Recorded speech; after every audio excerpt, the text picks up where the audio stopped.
Welcome to High Truths on Drugs and Addiction, where national experts bring you facts and answer your questions. I'm your host, Dr. Roneet Lev, an emergency and addiction doctor who has worked at the White House and still practices on the front lines. Right here on High Truths, you will learn from experts, hear stories from the emergency department, and listen to people who have struggled from addiction. Each episode, we will answer questions from you, our listeners. To learn more about the show, submit a question, access educational material, or even take a quiz, you can visit us on hightruths.com. Hi, everyone. One of my treasured mentors was the father of emergency medicine, Dr. Peter Rosen. May his memory be a blessing. He edited and authored countless medical textbooks, journals, research, and various publications. He used to say that the publication that the medical world sorely needs is a journal of unpublished results. Everyone loves to publish their successes, but perhaps we may learn the most by publishing our failures. Dr. Rosen used to say in one of his many famous quotes, and I will use his colorful language since I generally do not curse, but he said, "You learn the best from other people's fuck-ups." He meant learning from medical mistakes. I really took this teaching to heart and made it a lifelong approach in how I practice medicine and promote public health. When I analyze a medical bad outcome, I don't just look at how a doctor or a nurse screwed up. Typically, it's not the doctor or the nurse, but a failed system. When I evaluated the prescription opioid epidemic, I understood the root cause of the medical failure and had a roadmap to fix that failure. That is what drove me to want the job as Chief Medical Officer at the White House Office of National Drug Control Policy, but that's a different story. Learning from F-ups. I think we can all relate to that. In the field of addiction, we can learn from the 20 million Americans in recovery who are living examples of the ability to overcome adversity. People in recovery have overcome challenges of addiction, but along the way, they also battled and overcame the challenge of broken relationships, lost jobs, mental and physical health, and more. What is the secret to overcoming adversity? We will be talking about resiliency in this episode of High Truths.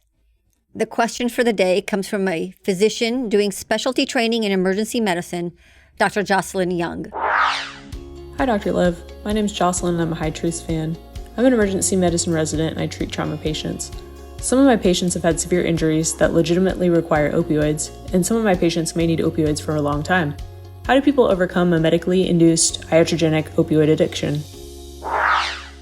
Thank you so much, Dr. Young. To answer this thoughtful question, I invited a high truth expert in resiliency. Glenn Ignazio dreamed of becoming a pilot since he was 4 years old. His dream came true at 18 when he joined the Air Force and became a highly decorated combat rescue pilot. Glenn became known for translating complex technology into tactical operations. He conducted anti-pirating and counter-smuggling operations across the globe. He engaged in numerous combat rescues, including negotiating a hostage release of senior executives in the Middle East. After 22 years of living his dream and being a national hero, his life crashed. It literally crashed in a flight altitude chamber accident. He lost his health, his career, and to add fuel to his fire, he lost his wife in divorce and lost friends to suicide. And if that wasn't bad enough, he became addicted to opioids. Now Glenn is back with a story on how to recover and learn from failure. He has a lesson for all of us on resiliency. He calls it failing forward. Glenn Ignazio's bio and website link are available on the High Truth show notes. Glenn Ignazio, welcome to High Truths. And what an honor to have you on this podcast, High Truths. And I also want to really thank you for the service to the United States.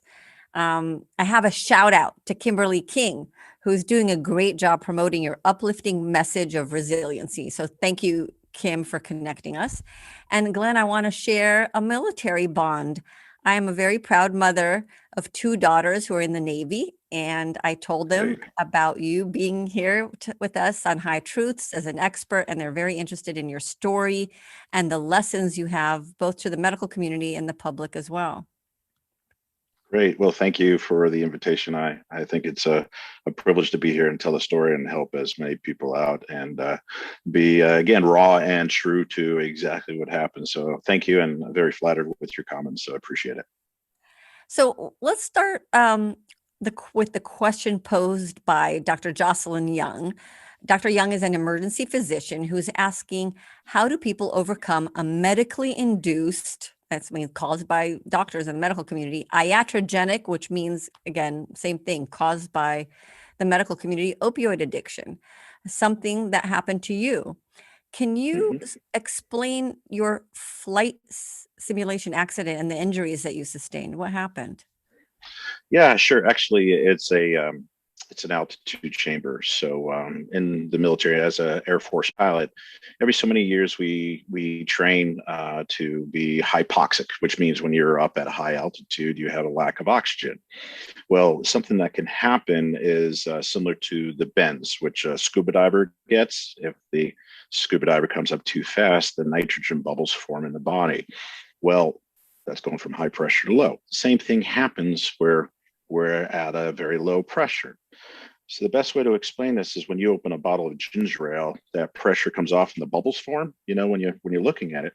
Well, the same thing happens with nitrogen in the bloodstream.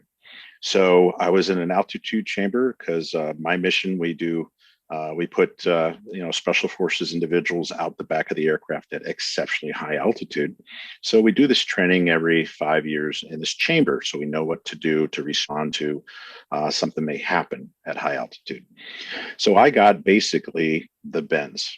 So these nitrogen bubbles got caught in the brain and the spinal cord. I lost some peripheral vision. The left side of the body is weaker than the right, but the most damaging part was the cartilage in the left part of my body and the hip was damaged. So it deteriorated at an accelerated rate until it was finally bone on bone. So the top of my femur and the entire hip had to be replaced. The first surgery we thought went well, but it actually didn't. Had the wrong prosthesis and it was off. It actually caused more damage. So 1 year later, I had to have it completely removed and redone. So from the beginning of the surgery, massive pain, was actually vomiting from the pain. Through the surgery, then that surgery didn't go well, so the pain was still elevated. A year later, before I could have the surgery done again, and then post-surgery. So there was almost like 22 months of high opioid use. And that eventually got to 240 milligrams of pure oxycodone a day. Yeah, because you take 5 milligrams and maybe after a week it's not working well because the body wants to manage itself. So then you got to go to 10, a couple of weeks, then you go to 15. And I'm talking about massive pain that I literally would be vomiting if I wasn't on the painkillers. So taking that much and it's escalating to that incredible level, after a week, I believe that that addiction hooks from such a powerful medication like oxycodone really gets you. But we're talking about 22 months of this.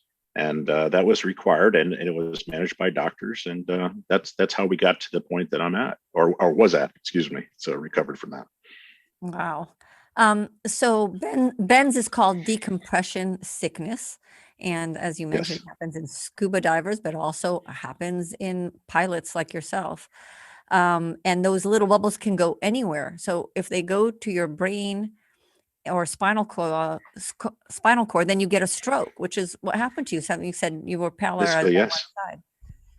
The That's hip that's part, correct. I don't quite understand how the decompression sickness caused problems with your hip. So the same thing, like the bubbles could get caught in the nerves. Bubbles get caught in blood vessels. It gets caught in your veins, your arteries, and it can block off the actual blood flow to those areas. So I mean, you can die from this stuff. It can kill you. There's a variety of different symptoms from my elbow hurts to people are dead. And so the whole area to my left leg, the blood was basically restricted. So there was a reduction in blood flow, and that damaged blood vessels and a variety of different things. So there wasn't any blood flow getting to that area. Fortunately, it didn't I think kill any it's that bone. That would be really like bad. avascular. Have you heard that term, that you had avascular necrosis to your hip because of that injury?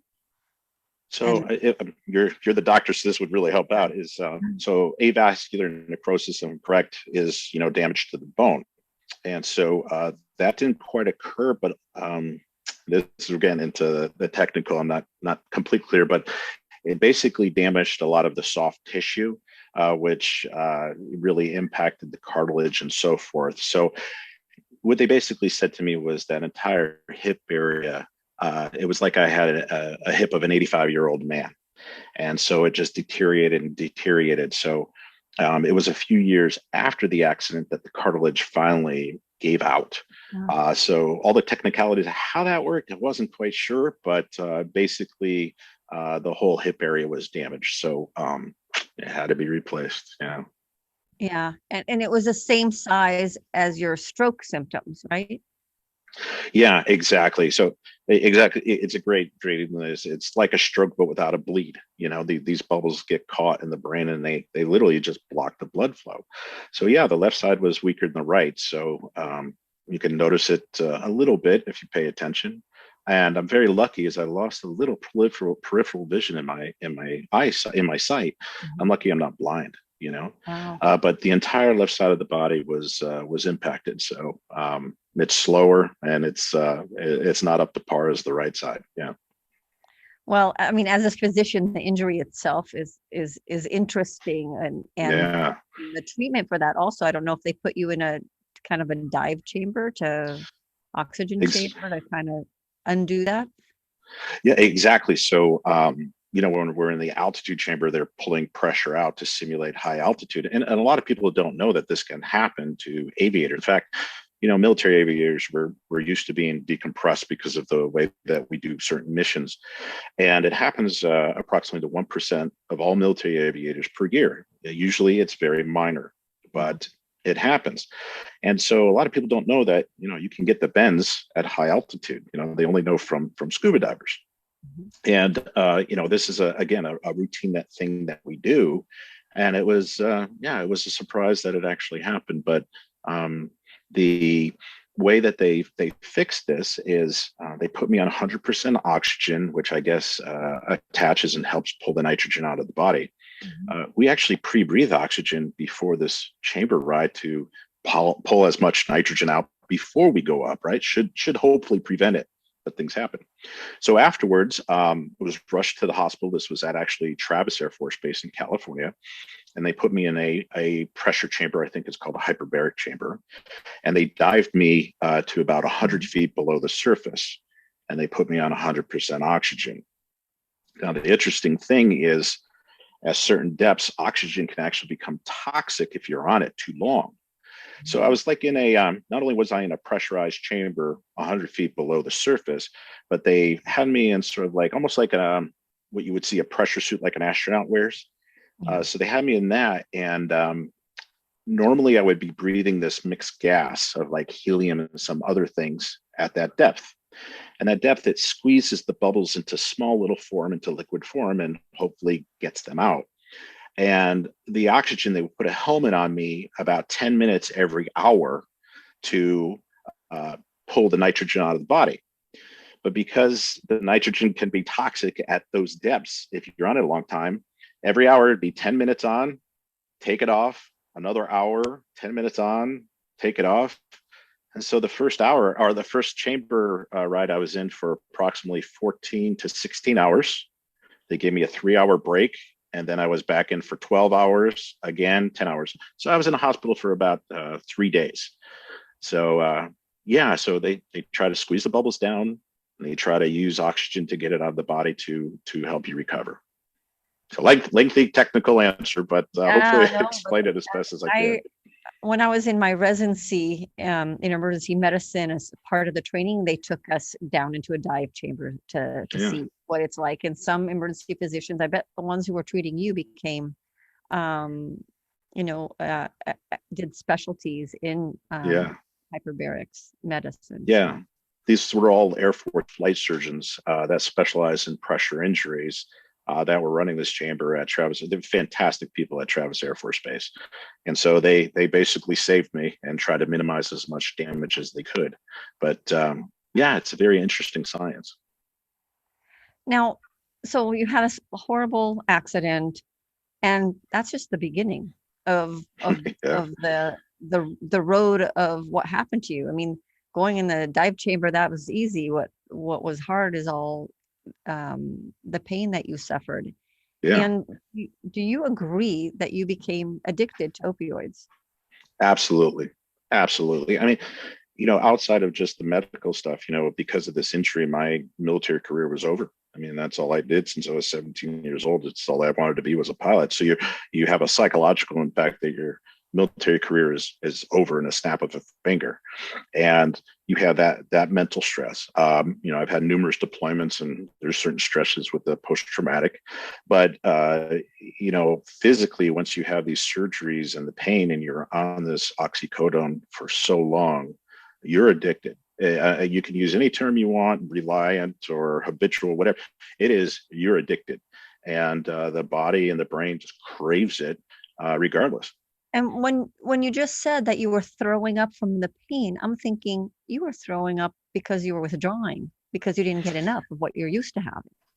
Yeah, the pain that I was discussing was actually, the pain was so bad from the injury when I finally went bone on bone. So I was trying to deal with the pain because I've never been on any narcotic or drugs or anything because my career was in the military. And Mhm. so I tried to deal with it. And again, this is right before the surgeries. So the pain was unbelievable. And finally, it was to the point I was fighting. I didn't want to take painkillers, but I pretty much was forced to. I wasn't functionable. I wasn't functioning because of the pain. But after I was on the pain killers and the opiates, sure, it helped out. I stopped, vomiting from the pain. Like I said, that intense.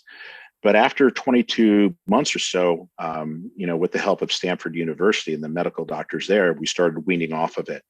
And as we started weaning off of it, you feel lethargic and feel so hot every time you step down.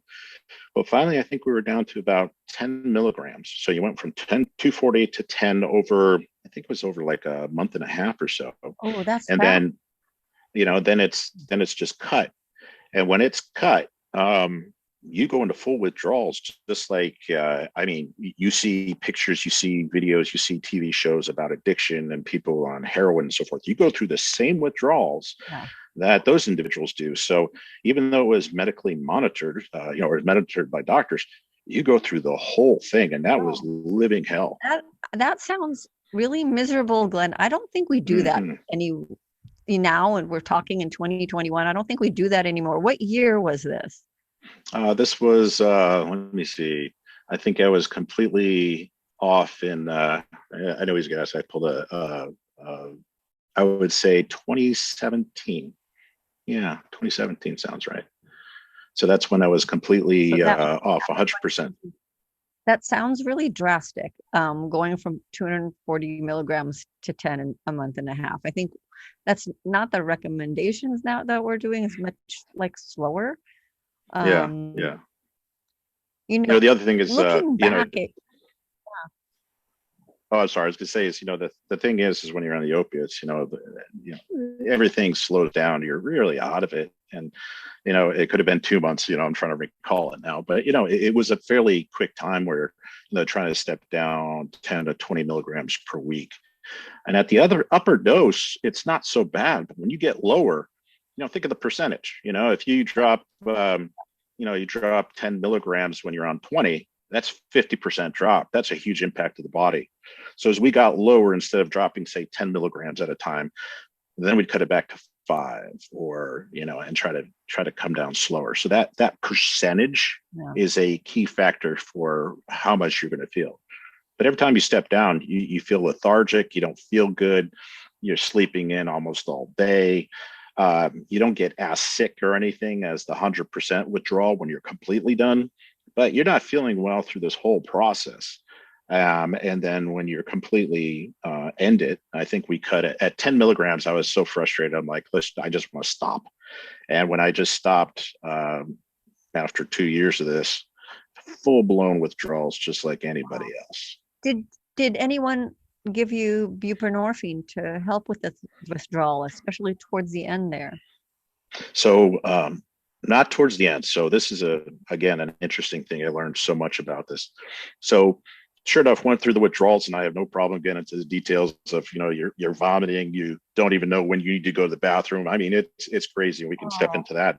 oh, that's But it cool. was interesting was so I know the months clearly, so I'm just trying to make. So I think it was like May, June was when I was completely off the opiates, and something interesting was starting to happen. Was I'm completely off of them, and first of all, things are very enhanced. So if I got a paper cut, it felt like your arm was amputated. So your feelings have been so suppressed that the smallest amount of pain is completely exaggerated. Yeah, that's called Uh, hyperalgesia. I remember Hyperactive. seeing that with patients. I would barely put the stethoscope on their chest and they'd be screaming out. Oh, it was amazing. And my my career, it's pretty physically demanding. So I think I have a halfway decent pay tolerance, but I was just like, oh my God. The other interesting part was again, I had been diagnosed with PTSD for some experiences I had in the intelligence and military world. And within the first, I would say 3 to 5 days, I actually had a very vivid, dream or flashback, and it was so vivid and clear. It was freaky, as if you're practically reliving it. And so when I woke up, this was during the night. It was boggling. I thought I actually just relived something. So that was interesting, and it was a new note for some of the doctors I was working with. So that happened. But the point to get into is so, I get through the whole nightmare of the withdrawals that lasted more than a week to 2 weeks, and I felt halfway decent. I started working out, trying to get to the gym, trying to get in shape. And when you work out, you get a little sore from lifting weights or something again. And as soon as you feel pain like that, immediately there's a craving. All right. So the VA and others helped me, and Stanford helped me, psychologically know what was going to happen. So you get that craving, fight the craving off, right? No biggie. But the next morning, I would wake up and again felt lethargic, felt sick, like I had the flu, didn't want to get out of bed. So it was almost like withdrawal light, right? Mhm. And that would last for almost a week. And then I'd be okay, try to work out again. And so it's like I'd have 2 or 3 weeks good. I'd have a week of this crappy feeling, like a light withdrawal. And what I learned, as I went from July to February of dealing with this, I was going nuts. And I went to the VA for help, going, what is going on? And I was told I had post-acute withdrawal syndrome. So pause, I believe is the term. And it's basically the brain was so saturated and it's looking for the opiate. So they gave me a little bit of Suboxone. So I looked horrible. It was one of those low times. And they gave me 4 milligrams, not much of a change, which is the buprenorphine. I have trouble pronouncing that. But they gave me about 4 milligrams, not much happened. And they waited about 30 minutes and they gave me another four. And I was like, wow, I sort of feel good. And I went into the restroom and I looked in the mirror and I remember I looked gray, skin I looked horrible. And I went to the bathroom and I looked normal again. It was like the color was back in my face. I looked normal. Amazing. I felt normal. Amazing. Colors were more vivid. It was as if somebody took a squeegee and cleaned a dirty window. And now I could see clearly. And that was the impact of the Suboxone or buprenorphine. I'll let you use the expression. That's what the No. impact was.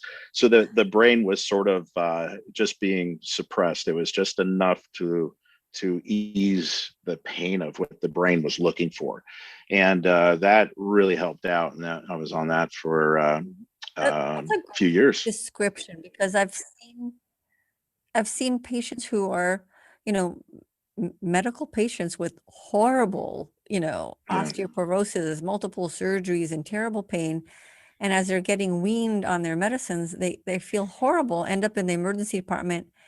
And I've tried buprenorphine, and it kind of it eases just like you described. So that's nice. Um, yeah. do you feel, looking back at your experience, um, and do you feel there was an emotional aspect to your pain where you got up to 240 milligrams? I mean, you were going like, you lost the thing that you loved most in your life, your career and being a pilot. I mean, I Mhm. could see you're still sad about that. Um, Oh yeah, it sucks. It is what I love doing, but yeah, yeah. so, I mean, that's hurt. And then mentioned going through a divorce, another love that you lost. That makes pain worse. Yeah. Did you feel that that was a component now, kind of looking back? When you're in the thick of it, you just think about, oh, my hip hurts, I need more, I need more, I need more. But looking back, do you feel like there was an emotional component to things? Yeah, it was an interesting mindset. The divorce actually happened after I got off the medication, but hey, the pain meds and that whole experience could have, caused some impact. I don't doubt it at all. But the interesting part was, again, because of a career in the military, pain tolerance, injuries, you just sort of deal with. It's like you're not thinking about it, but I'm sure there's pain in the body from injuries that have happened over the years, right? So this is what I thought was really interesting. So when I just started out, you're taking 5, 10 milligrams, whatever, and they said, oh, you might be groggy, lethargic. Exactly the opposite. I had energy. I was so efficient in working everything. And I'm like, what's going on? And so what basically happened is, with all these injuries to, the back, the shoulders, the knees, whatever that you're normally dealing with, the pain medication got rid of all that pain that you normally deal with. And then psychologically, all the things like, the stresses you're underneath or anything like from the trauma and so forth, you're normally carrying, all of that was sort of suppressed. So any aches and pains I ever had over the years was suppressed. And psychologically, it was like there was no stress. So for the first few weeks, when we're at the 5 to 10, I was actually I was feeling good. It was very efficient. It was really weird.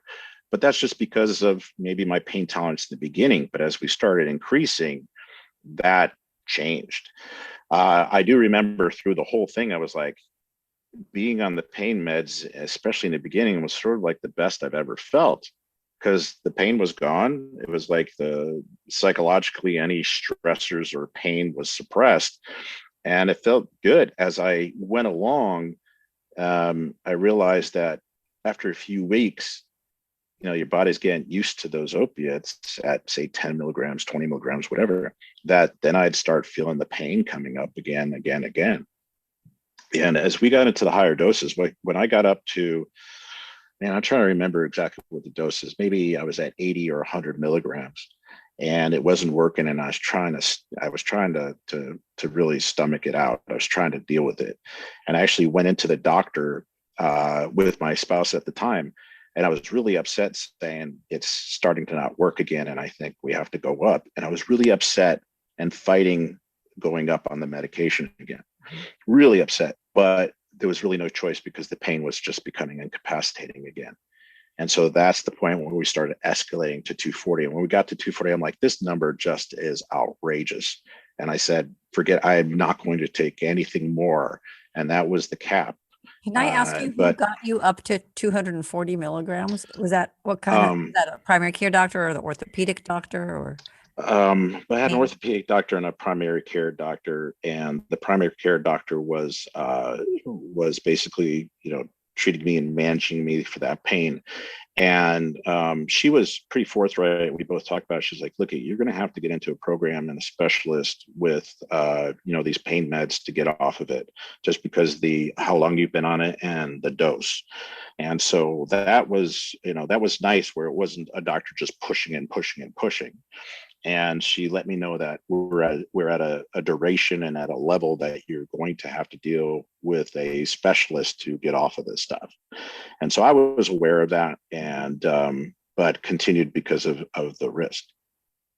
Do you feel that you were overprescribed? I mean, 240 milligrams, at 50 milligrams, we recommend people to carry naloxone. The CDC guidelines is like 90 Yep. milligrams. You were at 240. That's a Yeah. lot. Yeah. So yeah, Do you do you they gave do me you the feel like you were naloxone. overprescribed? I thought about that, but in all honesty, when I would stop, and I looked at it like, are you addicted to just the feeling and everything? And I remember very clearly going through it and back. I was really against pain meds. I really was trying to fight it. But when I stopped and it was progressing and progressing, the pain came on and it came on intensely.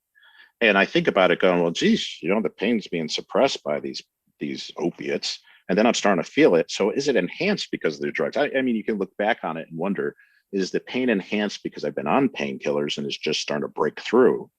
But I remember is that the pain was really intense before we stepped up, and mentally I was actually trying to avoid it. But eventually, when you're at 240 and stuff, you're just going with the flow because you're just sort of like a machine at that point. You're really sort of out of it. People who have a hip replacement surgery, they don't need that many. No, but not I at think all. what happened with you is it didn't fit, right? You had the pain Yeah. before the surgery, the hardware didn't fit right. So then you had to do with that pain. And by that time you're, at 200 Yeah. milligrams. So like immediately, being bone on bone and having the hip replacement, it felt good. So we're sort of coming down, right? Yeah. But it was I would say about 4 weeks later, what happened was it was also off angles. It was literally shredding, the psoas muscles and tendons and everything from the bottom up. Think of it that way, right? So it was wearing on these tendons and muscles and just literally shredding them because it was like sticking up and these tissues are just rubbing off of them. So after a month, as I thought we were coming down, the pain started going up again from pain induced from the first surgery. Yeah. So instead of, I thought we would drop right off. It was sort of like it came down a little bit and then it spiked. And so it was pretty intense. And actually it was pain in a different way, not just from bone. This was now from soft tissue and other things. So and I remember is that it really hurt. And so when I got to 240, I was sitting there going, my God, this is so much. What is, and I remember saying that, and the doctor and the nurses and so forth were there, and they said, honestly, there's people that are actually on a lot more, and a lot of times they'll transition from, say, oxycodone pills to morphine or something that's stronger, Dilaudid. I can't remember what exactly, but there were people that were on more and even more intense medications. So I thought that was surprising, but yeah, I knew it was at a high level, very high level. Now, going through this, did you experience stigma from the medical community of somebody who needs so much pain medications? No, excuse me. Sorry, clear my throat here. Actually, no, because of the situation. I was very clear about what was going on with me. They knew what was going on with me. I mean, there was medical tests, x-rays, MRIs showing all this damage. Apologies.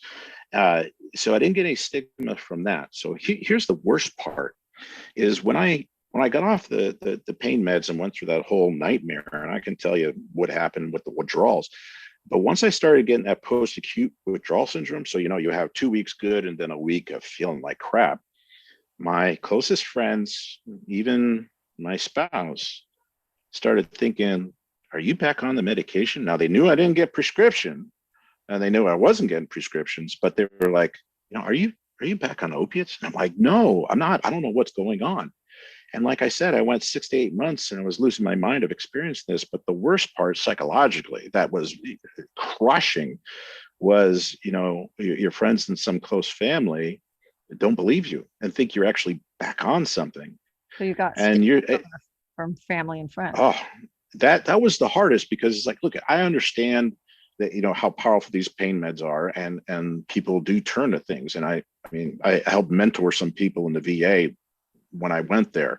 But I didn't turn to anything recreationally, and I didn't go back to it or anything, but people believing or thinking that you are and looking at you like, yeah, you're starting to use it. And then that made people, I felt like people are starting to look at you like, oh, you're a druggie, you're an addict. So it went from went from a medical to all of a sudden, oh, he's just hooked on drugs. At least that's how I felt. And that was the crappiest psychologically damaging thing. Because it wasn't true in my mind, and you couldn't, no matter what you did, you couldn't prove yourself. They always had these doubts. Right. So you did face stigma from other people. Yeah. So now that you're doing well, what's your advice, and how do you overcome medically induced? It's from the medical community. You had an injury, iatrogenic. You did not have a natural addiction. This was caused by a medical event, but you developed an opioid addiction. How do you overcome that? Well, first of all, I think it's really the mindset. I mean, the mindset, and one thing that I remember clearly was, you know, especially afterwards, like you're on these opiates and you're not really functional. You're out of it. You're sick and you're hooked. So your life is completely closed down. I mean, I couldn't work. I did international business. I couldn't travel. I was on these pain meds. It was eventually it just got horrific, and the withdrawals were horrific. So somebody at the VA, when I went through the program there, to help out, they said, do the what if, and it's a never ending what if. Okay, so say you're fine and you're off it now, but you want to take an opiate again. Well, what if you do? Well, the pain might be gone. Yeah, but how does it affect your body? Well, you're probably going to be suppressed again. So your emotions and your activity is going to be lower. And then the potential of being addicted again is going to occur. And then, well, I probably would not be able to function and work very well. And then my family will probably be upset that I'm back on these pain medications. And then, so there's, and then it's never ending. And it's all negative. So if you have the mindset of, oh man, if I take an opiate and I'll feel better again, yeah, that's about this much. But if you're going to say, okay, that's good, let's look at what's bad. And it's like, and then all the bad things will completely overwhelm it. And if you have a mindset and you have the frame of mind to at least think fairly clearly, you can talk yourself out of it. And the biggest thing is being completely open and telling people, look, I need help with this. I don't know what's going on, but I'm hooked on this, or I'm getting hooked on this. And telling people and being open with people is extremely, extremely critical. So I don't think you can do this by yourself. I wonder how people do it on the streets. They're hooked on heroin. I really don't know how they do it. But I notice is the first step is being committed that you don't want to live that life. Think about everything you're doing before. I was very active. I was an active cycler. I was doing all these things. I traveled internationally doing business and some things that really were intellectually stimulating, and they were gone because I was on these drugs. So if you think about what you want to do and how happy you were, okay, let's take a look at the small victories, which I like pitching. When was the last time you were happy doing something? And not making excuses like, well, yeah, I got injured. Yeah, so what? Okay, let's heal from that. But the pain meds have impacted your life, so you're not able to function. Okay, well, commit to getting off of these things. Commit to getting help and being open and obvious. I think that's one of the biggest steps you have to do. And it's literally taking small steps.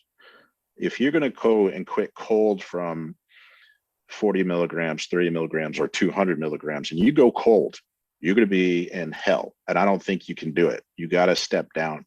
And there are plenty of programs out there, either with the medical folks or even people that are hooked on heroin and hard drugs from a recreational perspective. There's many programs out there. Just get the help.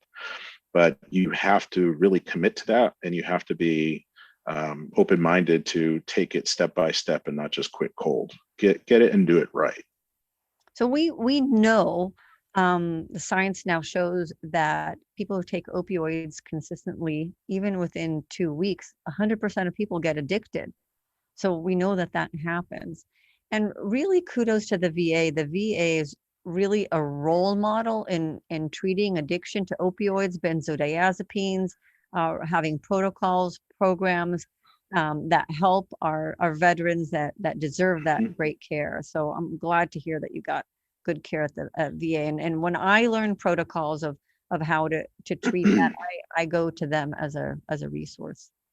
That's great. And honestly, that was one of the things that, for me to be on the Suboxone, which actually was managed by the VA this time, I had to go through the program to learn these things. And that's what was great, was this mindfulness. Mindfulness is a big thing. At first, I was like, oh, it's this lofty thing coming from the military. But I actually realized, it's like, man, this is actually pretty cool. It's like, why am I stressed about tomorrow? I got to be focused on what's going on today. So if I'm thinking about what I got to do tomorrow, I'm not here today, right? You know, that power of now, you know, there's a lot of books about that, but it's actually true. And so that helps out with the here and now. What am I going to do right now? I want to be off of opiates. Okay, yeah, but you're on 80, 100 milligrams. They ain't going to happen immediately. So right now, I'll focus on getting off of 5 milligrams. Okay, that's a great accomplishment. I did something. Next week, it's 5. I accomplished something. Set those goals and those objectives. That's what I mean. The interesting part, though, sorry to jump around here, but getting into the program with the VA. So I'm in this program, and this was my aha moment about helping people, and was helping mentoring some people. So I'm in this group, you know, round table, and there's people in there that are, you know, alcoholics, people that are on meth, people on heroin, or people even situations like mine. And the interesting part is, like, once a week, I think it was on a Wednesday, somebody would tell their story. So after a few weeks of being there, I started telling my story, and everybody's like, "Oh, wait!" A couple of guys were like, "Whoa, wait a minute, you're not part of the staff?" I'm like, "No, I mean, I'm one of you guys. What the heck's going on?" And I was just sort of quiet, observing and participating. And they're like, "I thought you were part of the staff." I'm like, "No." And then I said, most of the folks were enlisted, so I was the only officer, was the only pilot, and what I remember, there was a gentleman, he was Special Forces Army, and I think he had a major injury. I think he had an amputation, and he was on major pain meds. But when his pain meds, they cut him off cold, and he was going through hell. And unfortunately, somebody offered it to him or whatever, but they offered him heroin. He got hooked on heroin, and he put himself down so badly. You know, the biggest enemy is your own mind, I think, against yourself. And he put himself down so bad. And then he's like, "Wait a minute, you're an officer and you're a pilot and you were addicted to opiates too?" Okay, yeah, not heroin or everything, but who cares? And I was like, "Yeah, dude, this happens to anybody. It can happen to lawyers, it can happen to doctors. This doesn't care what color, which demographic, what your income is. This happens to anybody." And just the idea of who I was, just the idea that I was an officer and a pilot, I didn't care. But for that individual, it was like, oh my God. And it was like, you could see him. It was like this heavy weight on him, and just his posture was like, oh, this just defeated individual sort of like opened up, like, really? And it was just that much of taking that pain or that stigma that he created for himself away, just helped him. And I'm like, shit, if I could just tell my story and it helps somebody like that, I'm going to open up and tell them all. And that was my aha, and that was the significance that I thought of being open and sharing with people.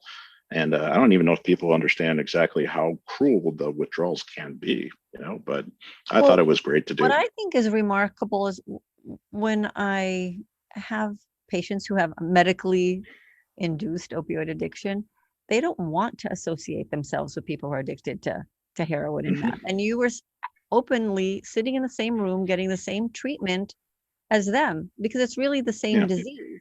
And you were able to let go of your ego, even though you were an officer combat pilot, to sit in the room with other people who are addicted to methamphetamine and get the same treatment. So that's of you. And that was the interesting part, is at the VA, they're like, "I think you're like the first officer we've had in ages, or that they could remember, and the first pilot and everything." They're like, "Really?"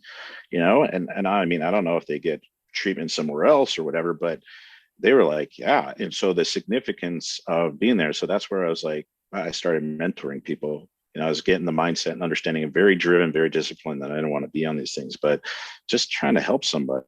And so, like I said, it wasn't my ego of, oh, I'm an officer, I'm a pilot. It had nothing to do with that. It was the idea that, okay, yeah, that's who I am, but hey, I'm here as one of you guys. I'm the same thing. There's no difference. So who cares if you got stuck on heroin, or if you had the same situation as me? I don't care. You're stuck on opiates. That's all that matters. I love that part of your story, because it's the same disease process. Yeah.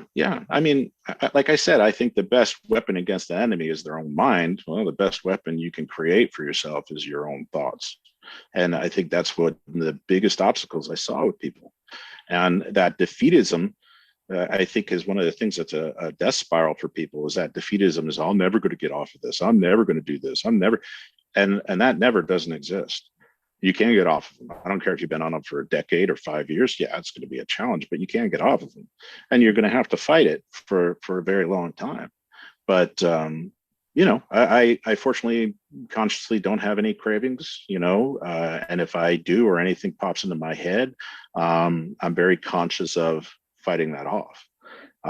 So yeah, is it painful still? Yeah, it's painful. It sucks, and my life's not the same as it is, but it's not as bad as it could be.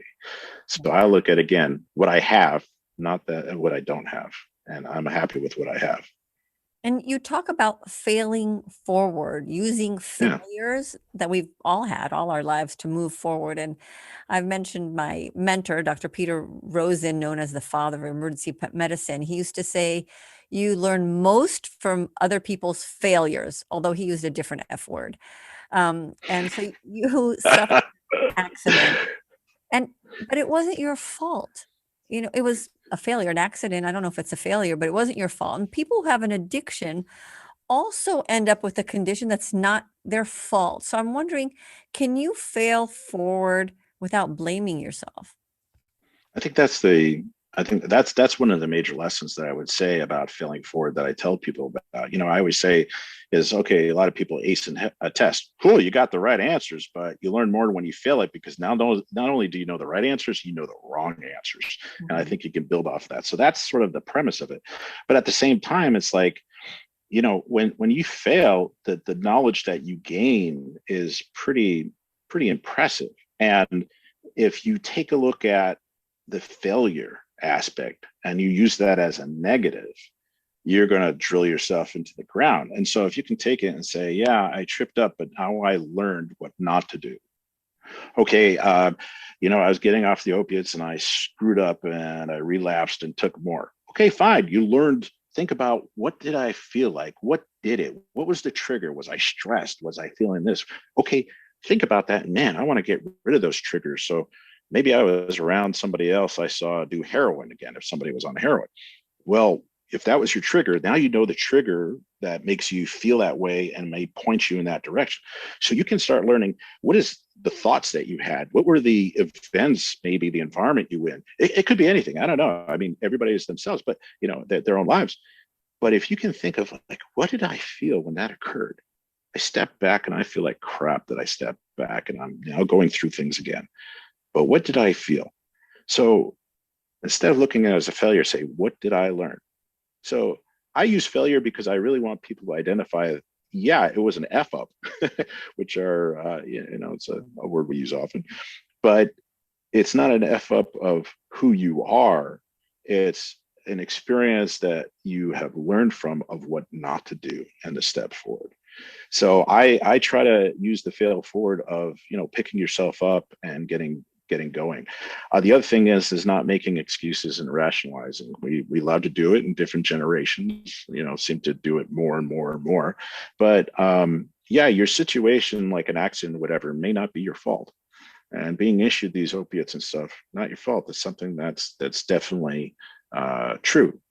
But if you slide back or you decide not to get off of it, what did I say? You decide. These are the things that you can own. And you can make the decision to change your life and to get off of these things. Those are the things you control. And that's not anybody else's responsibility. They're yours. So separate what is in your control and what is not. And the reason why you're on them or issued them may not be, but if you want to get off of them and everything, those are in your control. Mm-hmm. So, Glenn, as a combat pilot, your mission was to move mountains to get someone home. I like that. Absolutely. But absolutely. You used to do rescue operations for a living in the military, but now as a civilian, I see you also rescuing for a living. You're rescuing by helping people fix things, their career, finances, relationships, and addiction. So what are the very Absolutely. first steps in fixing something that people feel is broken? Yeah. Well, thanks for mentioning it. Yeah. So as a special operations combat rescue pilot, so, when pilots are shot down or SEALs, Green Berets are in trouble, we're the ones that are like their 911. But it's interesting, we don't have a 911, but yeah, well, that's okay. That's our mission. That's our volunteer. So there's our missions that have gone bad. and they're troubling and hard. That's some of the trauma that I have, but I learned from them of how to pick up yourself and move forward. So that's where a lot of the personal stuff comes from. And then we get into these injuries, we get into these opiates and so forth. And each one of those I feel are, again, I put the term as failures because they failed my career, they failed my future, or they failed my situation and failed what I thought my future was. So the first thing I realized was, no, it didn't. It changed it.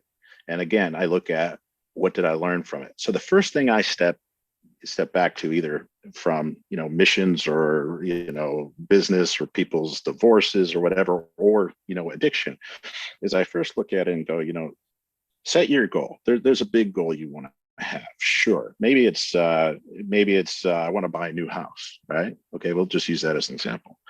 Well, if you want to buy a new house and it's $1 million, you're not going to do it tomorrow. So what is the small objectives to get you there? So these small victories, back in the war, we're saying, hey, we're going to get to Baghdad. Well, we didn't just go one step, we're there. We had to do these little 5 miles. We'll take 10 miles. We're going to go this path. And each day we would achieve those, and we would achieve that small victory. And what happens when you have a small victory? It's achievable. It's small. And when you achieve it, you have that morale, motivation that you're making progress. So take a look at that in your personal life, or even in this addiction is, okay, I just want to reduce 5 milligrams. Okay, 5 milligrams. I got it. All right, awesome. And you can step from there. Micro wins, small victories. I like small victories because of my background, but even like in the withdrawal side, you go going with, you get these and then you're like, oh my God, I feel like crap. I'm going through hell. What's going on? Then instead of small victory of like, I just want to get out of bed today. That's an achievement. I just want to get outside today and see the sun. Small victory. I just want to actually make myself breakfast for once. Small victory. For my injury, I couldn't even walk. I just want to get to a walker. Small victory. Got there. I just want to walk with a cane. Small victory objective. I got there. I just want to walk. Finally got there. But I couldn't go. I just want to walk and boom, be there. It had to be these small steps, just like how we got to Baghdad, just how people want to buy a house. You want to work your tail off and achieve and make your savings and everything increase. Or if it's addiction, I just want to reduce a small amount at a time. Or maybe you're over them. I just want to get out of bed. I just want to get outside. And that small little step, and map it out, write it out. People forget it very easily. Map it out and write it out. And when you achieve it, you feel like you achieved something. I don't care how small it is. It doesn't matter how small it is. Because each but of have these that motivation. Things they accumulate. So it's wonderful. They sure do. They sure do. And so you may zigzag on your way to your big goal. Have a big goal. You may zigzag along the way. That's okay.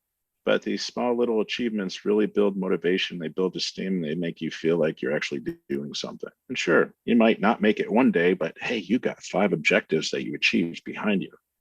So that's the small little steps. And it sounds like common sense, but sometimes when people are in the thick of it, they don't realize it. They're so focused in their situation and their problems that they forget how to plan and get themselves out of it. Yeah. So I guess I have to ask you a question, and I don't know if I'm going to want the answer to this, but as a veteran, I think recently there was an article in the Washington Post about, well, we should have veterans be allowed to use marijuana to manage their pain and PTSD. What do you think about that?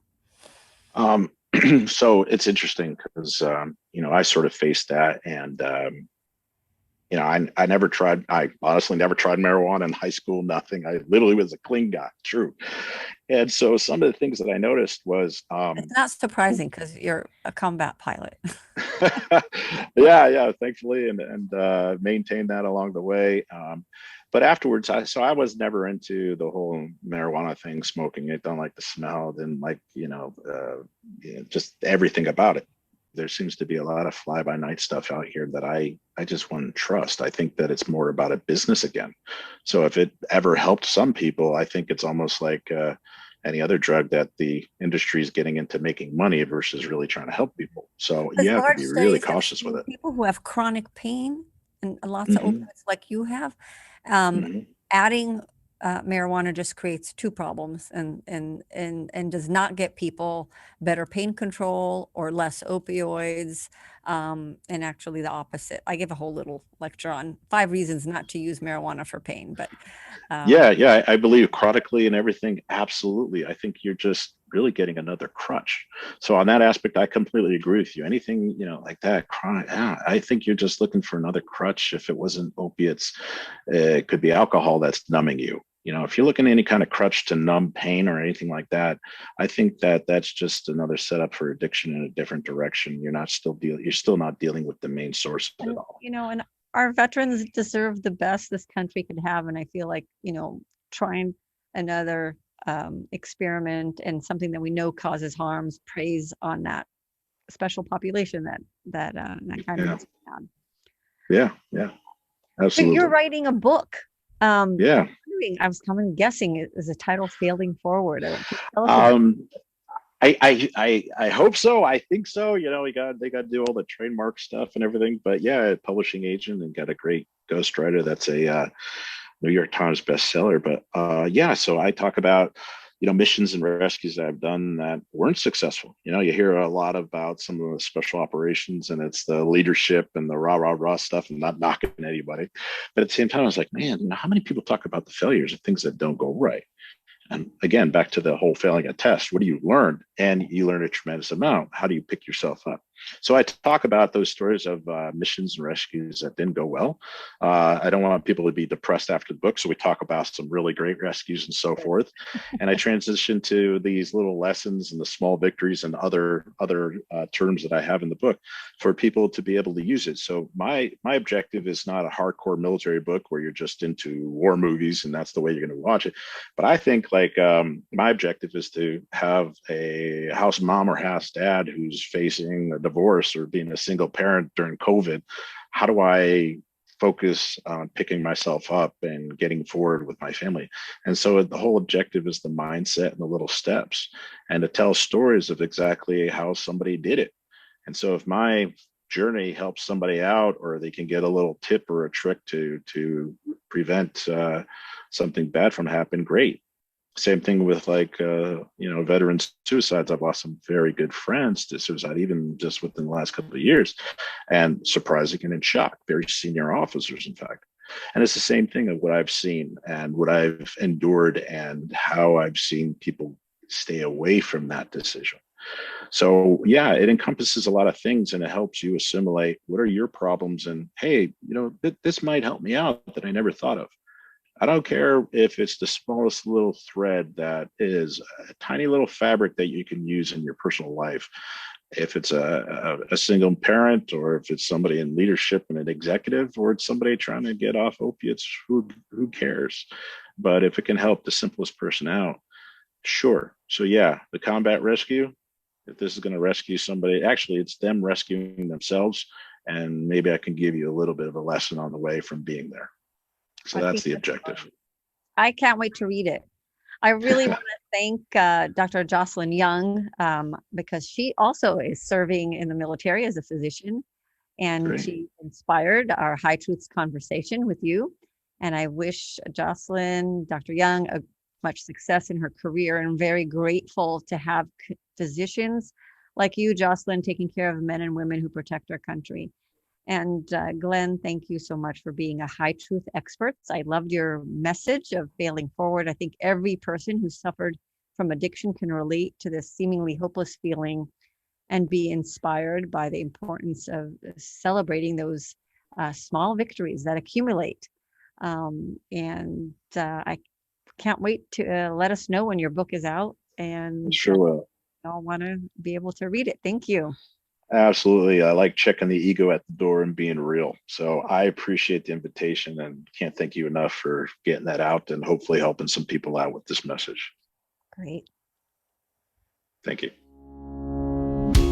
Thank you for listening to High Truths on Drugs and Addiction, where national experts give you facts and answer your questions. This week's episode would not be possible without the generous support from our sponsors. A sincere and warm thank you to CCR, Center for Community Research in San Diego, enhancing public health and safety through informed action. If you would like to sponsor a show, we would be honored and grateful. Please contact us on hightruths.com.